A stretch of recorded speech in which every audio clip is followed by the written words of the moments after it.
enregistrement. J'avais oublié. En français. Ah, j'ai complètement oublié.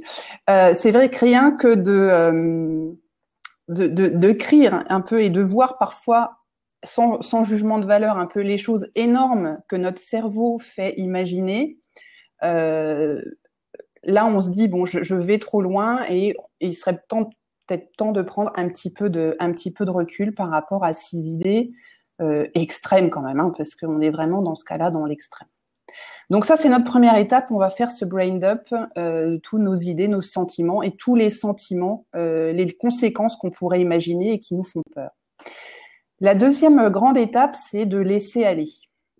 Plus on essaye de lutter contre une émotion ou des pensées négatives, et plus elles se renforcent en nous. Alors, c'est comme ça pour toutes les idées. Hein. Plus on essaye de pas penser à quelque chose, on y pense. Hein, c'est comme ça, en effet, comme ça. Et donc là, c'est vraiment ce qui va se passer. Plus on va essayer de lutter contre une mauvaise idée, contre un mauvais sentiment, contre une peur, contre une crainte, et plus elle va être en nous et elle va nous ronger. Et donc là, le but, c'est de la laisser aller, d'accepter qu'on a cet état qui est en nous, qu'il est là, et de pas lutter contre lui. On accepte sa présence. C'est un peu comme si on lui disait, voilà, bah, je vois ma peur, je vois ma crainte, je vois mon anxiété, je sais que tu es là, donc on reconnaît hein, l'existence de ce sentiment, et on accepte bah, qu'on peut pas dire marche arrêt hein, sur les sentiments, sur les peurs. On peut pas dire stop j'ai peur, stop j'ai plus peur, stop stop j'aime plus. Ça marche pas comme ça. Il n'y a pas un petit bouton marche arrêt. On peut pas la contrôler, donc faut accepter, faut laisser aller. Faut laisser aller. Et derrière, on va donc pouvoir, comme le disait tout à l'heure très justement Sabine, accepter et observer les émotions et les pensées négatives.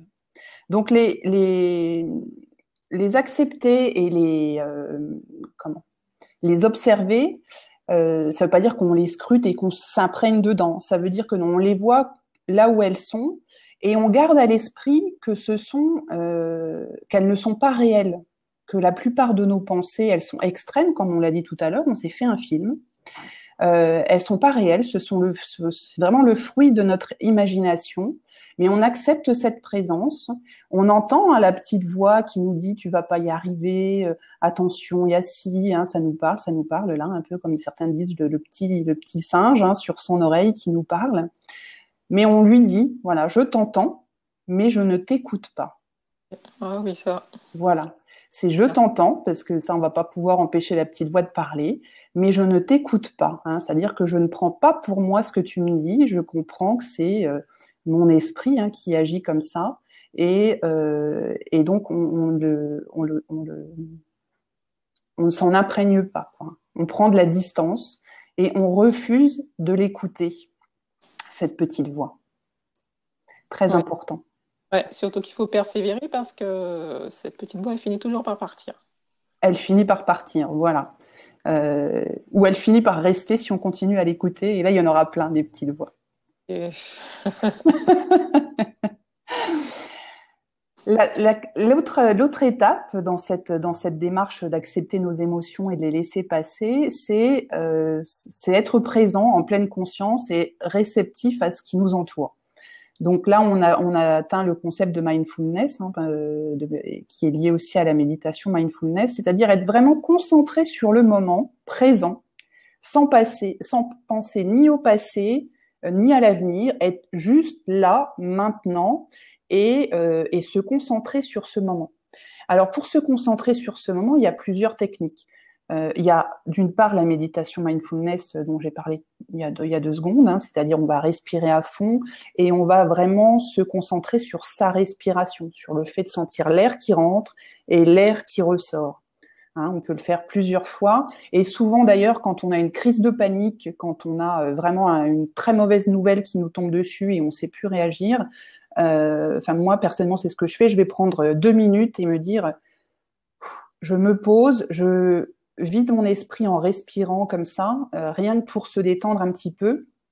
Ça peut être le cas aussi quand quelqu'un nous met en colère. Hein, pour éviter de réagir à chaud, vraiment prendre un peu de recul, on se pose et on respire un certain nombre de fois comme ça, très profondément, en restant concentré vraiment sur sa respiration, pour faire déjà un peu baisser le niveau de stress et donner un peu de clarté à nos pensées. Si on a la possibilité d'aller marcher, on peut aller faire une marche en pleine conscience, c'est-à-dire en gardant l'esprit concentré sur ce que l'on voit, pas sur nos pensées, parce que souvent quand on marche, on a aussi le petit cerveau qui se met en route. Mais c'est vraiment observer. Alors si on est en ville, c'est observer l'architecture, faire attention, tiens, il y a un nouveau magasin. Si on est en forêt, regarder la couleur des feuilles, les arbres, les petits oiseaux. Enfin, être vraiment dans l'instant présent et garder toutes nos pensées concentrées sur cet instant présent. Est-ce que toi, Sabine, tu as un petit chose comme ça aussi qui aide à rester dans l'instant présent? Alors moi, ça serait plus... Alors la méditation, j'ai essayé. J'ai encore essayé il n'y a pas longtemps. Je n'y arrive pas. Autant la relaxation, ça marche un peu plus, mais la méditation, j'arrive à respirer, mais au bout d'un moment, les pensées reviennent toujours. Mais ça, c'est normal, hein. Oui, mais même en me battant. Alors ce qui marche Ah non, mais il vraiment... faut pas te battre. Ah, c'est ça le truc. Il faut pas se battre dans la méditation. Il faut pas se battre. C'est normal que tes pensées elles viennent. C'est tout à fait normal. Et heureusement, je t'entends plus, Sabine. Encore là? Ouais, ça y est. Et heureusement que tes pensées elles reviennent. En fait, dans la méditation, tu te concentres sur ta respiration. Et effectivement, naturellement, tu as des pensées qui reviennent. Et juste le but du jeu, c'est que quand tu te rends compte que tu as ces pensées qui reviennent, tu te remets à repenser à ta respiration. Ça. Et il n'y a pas de bataille. Je... La méditation, c'est pas de se dire il faut que pendant 30 minutes, je reste concentrée sur ma respiration. Ça vient au bout, à mon avis, d'années de pratique. C'est normal que tu aies le cerveau qui vagabonde. Et ça fait partie de l'exercice parce que d'ailleurs, ça aide à clarifier. Autre façon de le faire, je tricote. Tu tricotes. Eh ben oui, ça c'est très bien aussi. C'est Les très tricots, bien. mieux, parce que forcément, il faut rester dans son ouvrage et réussir un petit peu plus à... Enfin, si on pense un peu trop à trop de choses, on perd sa maille et puis ça, on finit par voir n'importe quoi. Ouais. Au niveau concentration, je me suis dit que ma méditation, ça serait le tricot ou crochet ou n'importe quel art créatif. Mais Mais non, toutes les activités qu'on fait comme ça, que ce soit le tricot, ça peut être le jardinage, même la cuisine, même pour certaines personnes, faire le ménage, c'est des façons en fait de méditer sans qu'on s'en rende vraiment compte, puisqu'on n'est pas là les yeux fermés ou autre. Mais c'est une façon de laisser un peu en arrière-plan son cerveau fonctionner. c'est Et ça. c'est ça la méditation. Tu te concentres sur ta respiration, mais en arrière-plan, le cerveau, lui, il n'est pas sur stop, hein. Il continue. Comme quand tu fais ton crochet ou ton tricot, où effectivement, tu es en train de compter tes mailles, regarder, etc. Mais en arrière-plan, hop, hop, hop, ça tourne. C'est Ouais. une autre forme de méditation et c'est une autre façon aussi de libérer son esprit quand on a vraiment quelque chose de difficile où on a du mal à gérer ou à faire le point sur ses émotions. Ouais, c'est ça. Donc on a vraiment d'autres façons d'être comme ça, enfin plein de façons, je dirais, d'être présent en pleine conscience. Et puis comme ça, ça nous aide à faire le tri. Un autre point sur toujours cette technique ACT, c'est après de consciemment, intentionnellement, aller dans la bonne direction. Parce que si on n'y prend pas garde, nos peurs peuvent guider, je vais y arriver, notre vie. Et donc, en gros, c'est comme si on laissait toute notre vie être dédiée à la façon de vivre pour ne pas avoir peur. On évite la peur à tout prix, on évite les situations difficiles, on évite d'être inquiet, mais alors à moins que quelqu'un ait trouvé la solution, je doute que ça marche très très très très bien. Et puis surtout, du coup, on marche sans but réel, hein, à part le fait de ne pas avoir peur. Mais si intentionnellement on a choisi de donner une direction à sa vie, qui soit en rapport avec ses valeurs, qui fasse, je sais pas, des choix professionnels ou autres, ça peut pas être la bonne technique. Et j'ai lu récemment un article qui donnait une comparaison extrêmement intéressante par rapport à ces pensées négatives et le souhait qu'on pourrait avoir ou être tenté de les fuir. Donc la personne disait qu'en vivant, en suivant ses émotions et pensées négatives et en essayant de les contourner ou de vivre toujours sans qu'elles arrivent, entre guillemets, C'était un peu comme piloter un bateau en se servant du baromètre. Donc le baromètre, c'est ce qui donne la météo.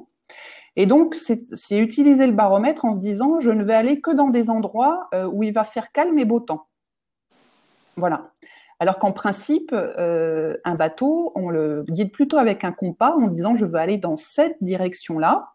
Et puis, ben, s'il y a une tempête, on va peut-être faire un petit détour, où on va se mettre un petit peu à l'abri un certain temps, mais le but, c'est d'aller toujours dans cette direction-là, et pas faire le baromètre comme pilote, copilote, et dire, bon, bah, alors, je vais aller plutôt par ici parce que là, il fait beau, ah ben, après, maintenant, ça va être plutôt par là parce que là, c'est là qu'il fait beau. Voilà. Donc, c'est vraiment ça, le fait d'arriver à analyser ses émotions et à pas se laisser guider par elles, c'est de se dire, moi, j'ai mes valeurs, j'ai ma ligne de conduite, j'ai envie d'aller par là, et même si j'ai des émotions et des peurs et des craintes, je les identifie, mais je continue quand même à aller sur ce chemin-là. Oui, on va pas contourner les obstacles en fait. On ne va pas contourner les obstacles. Alors, il y en a certains qu'on peut essayer de contourner, malgré tout, s'ils sont énormes, hein, ou les attaquer petit à petit. Mais le but, c'est pas de passer sa vie à fuir les obstacles, à fuir les pensées négatives, parce qu'on en a, c'est naturel, et on peut pas choisir de vivre sans pensées négatives, malheureusement. C'est assez difficile, ça nous vient, c'est naturel. Par contre, on peut choisir de ne pas les écouter, et de ne pas se laisser guider par elle. Et le but, c'est donc, dans ce cas-là, d'agir sur ce qui est dans notre contrôle. Dans un certain nombre de situations difficiles, il y a des choses que l'on ne peut pas contrôler. Si l'on revient un peu aux événements qui sont passés sur Paris ces derniers temps, il y a des choses qu'on ne peut pas contrôler. On ne peut pas contrôler les terroristes, etc. Par contre, on peut contrôler notre attitude face à tout ça et nos pensées. Et c'est exactement le même schéma. On peut agir sur ce qui est notre contrôle, c'est-à-dire agir sur notre façon d'être, agir sur notre état d'esprit, refuser telle ou telle démarche, mais c'est vraiment la seule chose que l'on puisse faire dans un certain nombre de cas, c'est agir sur ce que l'on contrôle, notre petit monde, notre organisation, notre façon de faire. Sabine, tu me parlais tout à l'heure d'une chose qui marchait bien pour toi aussi quand tu avais comme ça des craintes et des peurs, c'était la visualisation et l'affirmation. Est-ce que tu peux nous en parler? Oui, l'affirmation en fait, c'est un peu la pensée positive en fait. Toujours penser positif. Comme tu le disais, on a ces petites voix sur nos épaules qui nous disent tu ne seras pas capable, tu vas pas y arriver, tu peux pas le faire. Mm. Et justement, de se répéter, je peux le faire, je peux y arriver, je vais m'en sortir. Tout simplement se dire tous les jours en se levant, par exemple, ça nous permet de nous redonner confiance en nous-mêmes Mm. et de nous donner la motivation d'y arriver, justement. Donc, c'est justement, moi, quand je sais que j'ai peur, que j'ai des craintes, je trouve toujours des phrases que je vais me répéter qui permettent de me redonner confiance en moi. Et ça s'est toujours avéré efficace. Mm. Et j'essaie aussi toujours de visualiser la fin. Donc, en fait, si c'est un gros projet, je m'imagine avec le projet terminé Mm. et de la joie que je vais ressentir en ayant terminé ce projet ou de la fierté que je vais ressentir également. Mm. Toutes ces choses, en fait, qui vont me redonner du baume au cœur, qui vont Ouais. me rendre je peux le faire. Voilà. Exactement, c'est une très bonne technique qui sont utilisées notamment par les grands sportifs, hein, la visualisation et se voir déjà arriver à l'objectif pour se mettre dans un état d'esprit en fait positif. Tout à fait. Très bien, très bien, très bien, merci. Alors si parmi nos participants, il y a des personnes qui ont des trucs aussi comme ça, hein, ça serait extrêmement sympathique de votre part de nous faire un petit commentaire sur le côté.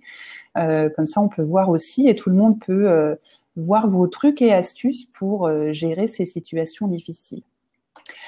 Un autre point sur lequel moi je voulais aussi insister, c'est sur le fait de rester concentré, parce que quand on a l'esprit ailleurs, quand on a ces petites voix ou autre chose, on a du mal à rester concentré. Et c'est des périodes où on va être plus susceptible de faire des erreurs ou d'avoir des accidents. Parce qu'on a la tête ailleurs. Hein. Souvent, on va cuisiner, faire une chose depuis toujours, et puis d'un seul coup, on va se couper. Jamais on s'est coupé, mais c'est justement parce qu'on avait la tête ailleurs. Ou alors on va prendre la voiture, on n'a jamais eu d'accident en 20 ans, et puis on est en train de penser, je sais pas moi, à un collègue qui est gravement malade, ou à son divorce qui passe mal, ou des choses comme ça. On est ailleurs, et puis on va avoir un petit accrochage.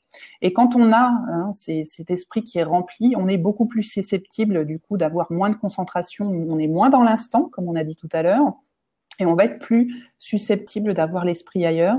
Donc, dès qu'on s'en rend compte, si on est en train de conduire, par exemple, on va essayer de ramener son esprit pour rester concentré.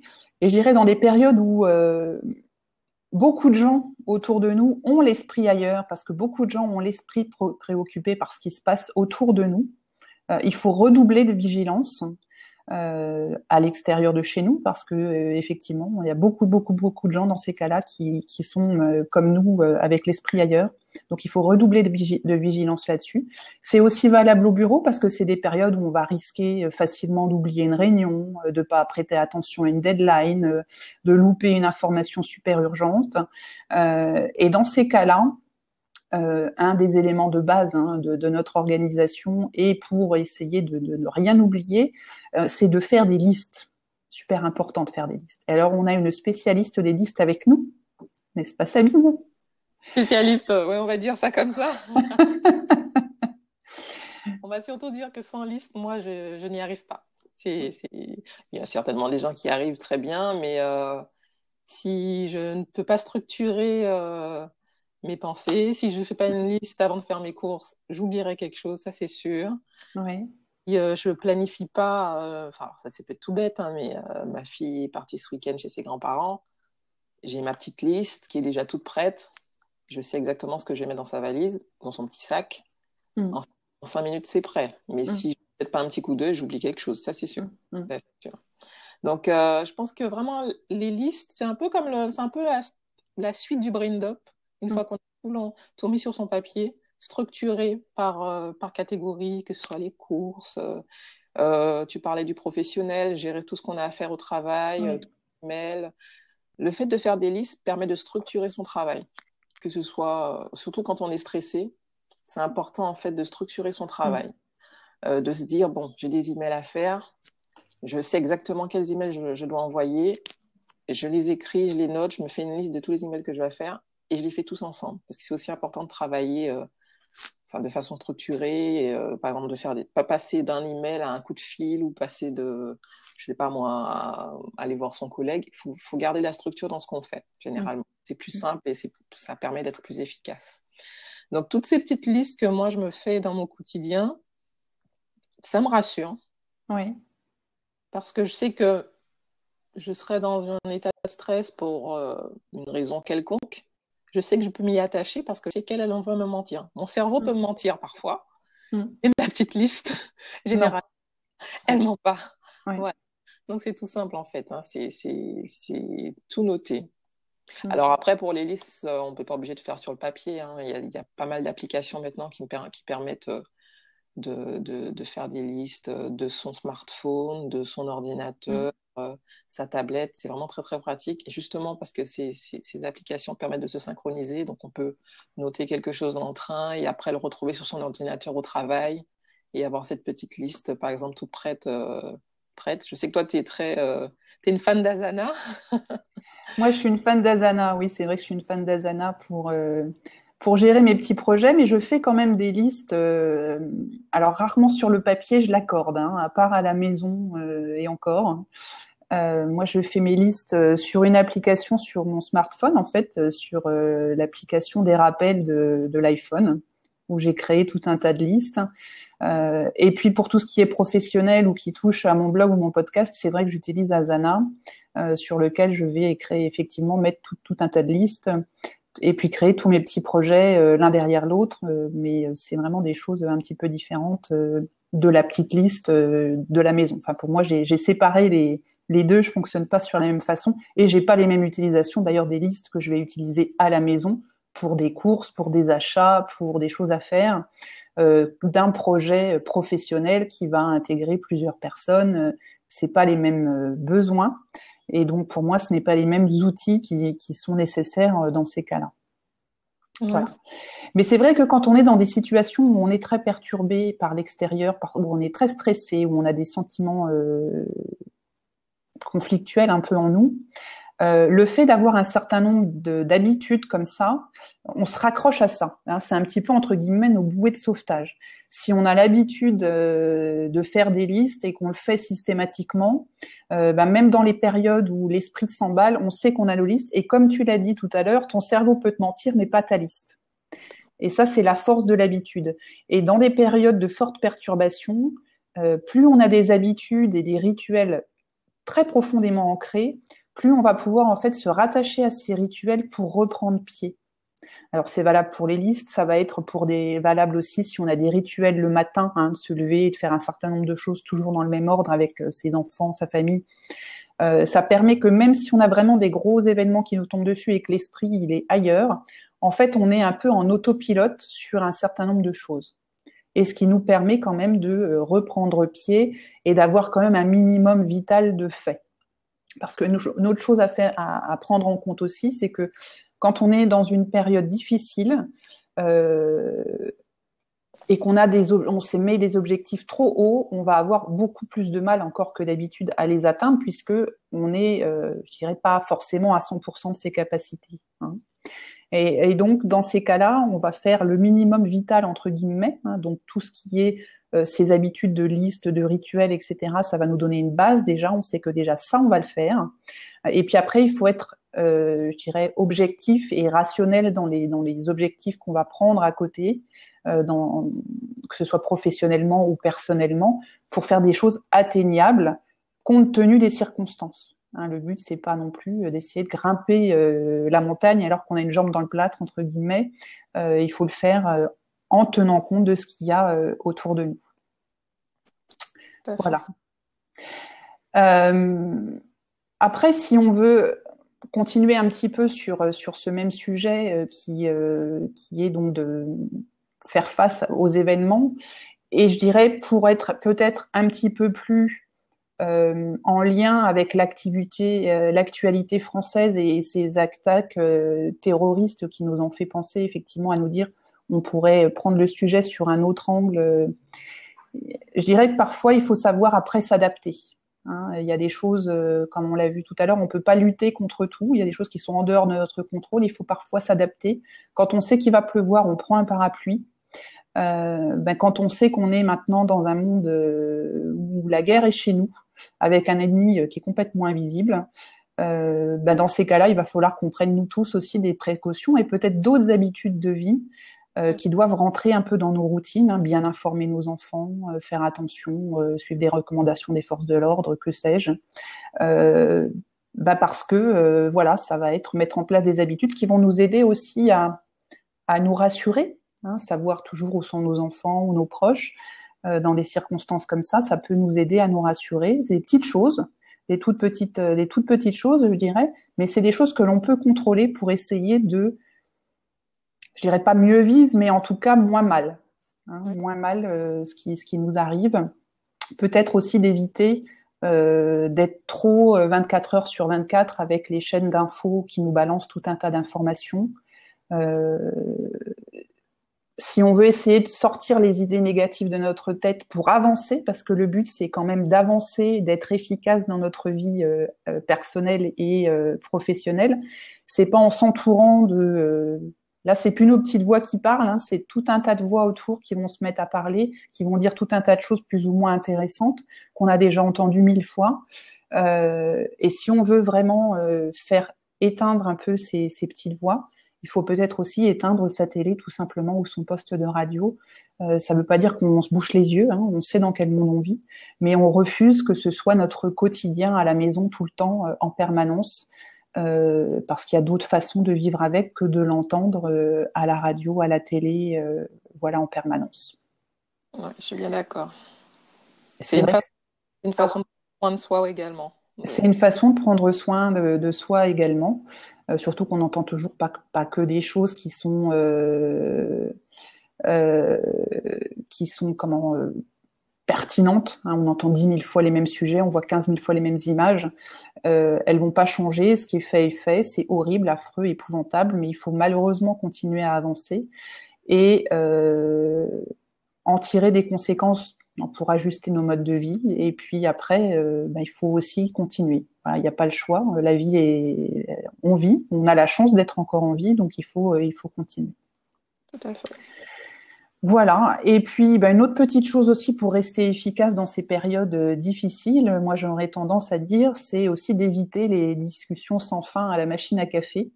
Alors c'est sûr qu'à mon avis, demain matin, quand on va arriver au bureau, ça va être le sujet du jour et certainement de la semaine, et c'est tout à fait normal. Néanmoins, c'est un peu comme la télé et la radio. Hein. Si on reste baigné, imprégné tout le temps dans ces pensées négatives, ça va pas nous aider, nous, à passer outre et à continuer d'avancer, hein, parce qu'on va s'auto-alimenter en quelque sorte. Hein. On va s'auto-alimenter de pensées négatives, on va rester démoralisé.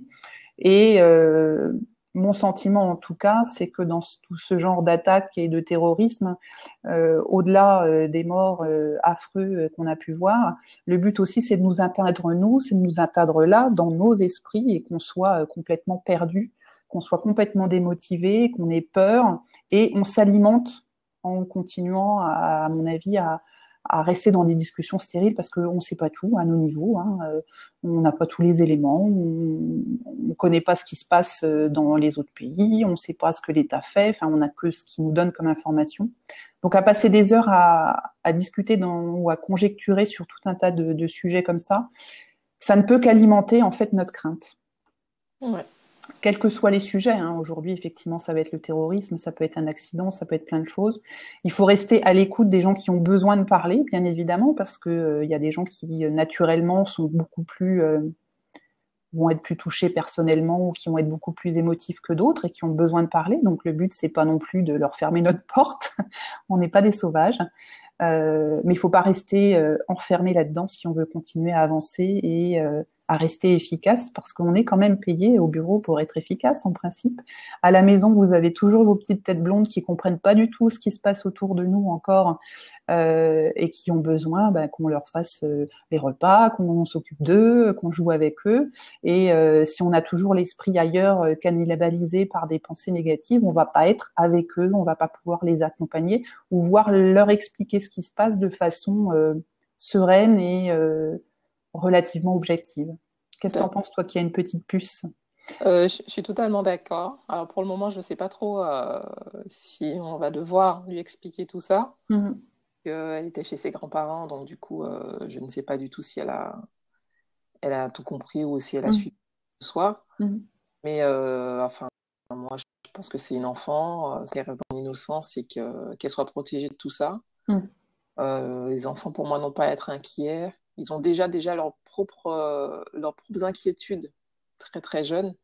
Donc, on Mmh. va rajouter des inquiétudes qu'ils ne peuvent pas maîtriser, qu'ils ne comprendront pas totalement. Après, on Ouais. verra, on pose effectivement des questions, mais il faudra effectivement que ce soit le plus simple possible et le plus rassurant possible au Alors début. moi, j'ai trouvé sur Facebook cet après-midi une petite publication, je crois que c'est Astrapi.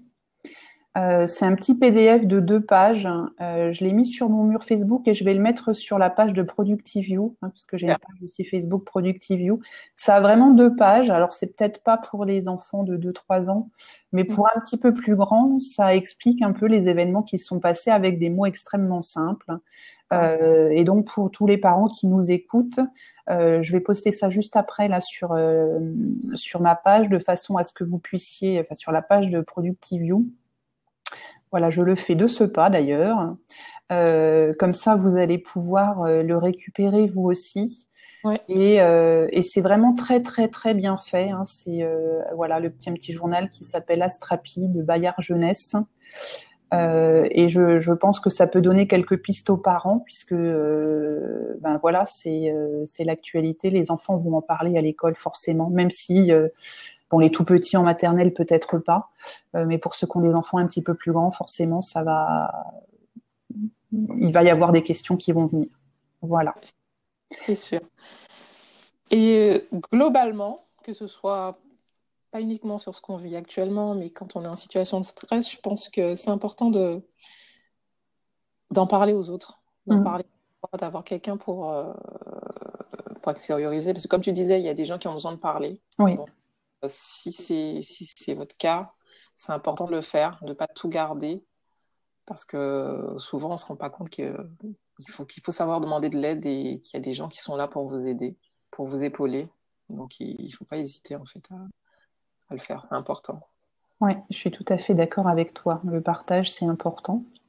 Et demander de l'aide, c'est important à des gens de confiance pour avoir aussi un regard extérieur. Parce que parfois, même si on a fait tout un tas d'exemples, si on a fait le brain dump pour sortir ses idées négatives et essayer de continuer à avancer, on a quand même l'impression de tourner en boucle et d'avoir un regard extérieur et bienveillant, donc une amie, un ami, une personne de sa famille qui est proche, qui nous connaît bien et que l'on sait ouvert et réceptif, pas dans le jugement, hein, dans ce sens-là, bienveillant, va pouvoir peut-être nous apporter un éclairage différent de la situation problématique ou qui nous cause du stress et nous aider à nous repositionner, à voir la situation dans un autre angle, qui va nous permettre à nous de trouver la solution, le chemin ou comment aller plus facilement. Tout à fait. Tout à fait, parfait. Eh bien voilà ce qu'on avait à vous dire aujourd'hui, mesdames et messieurs. J'espère que ça vous a donné quelques pistes pour être efficace dans ces moments difficiles. Vous allez pouvoir revoir le replay. Alors malheureusement, j'ai raté l'enregistrement du début, mais je suis une catastrophe parfois. C'est surtout le premier blague que je fais toute seule comme une grande. Hein. Donc du coup, voilà, on pourra voir le replay sur ce site. Et puis je le mettrai aussi sur YouTube et sur Facebook. Voilà, voilà. Ben écoutez, merci à tous. Alors, on a Tom Chasse qui nous met un lien. Ah, Alors, super. C'est la communauté, rejoindre la page de la communauté des francophones sur Blab. d'accord, nickel.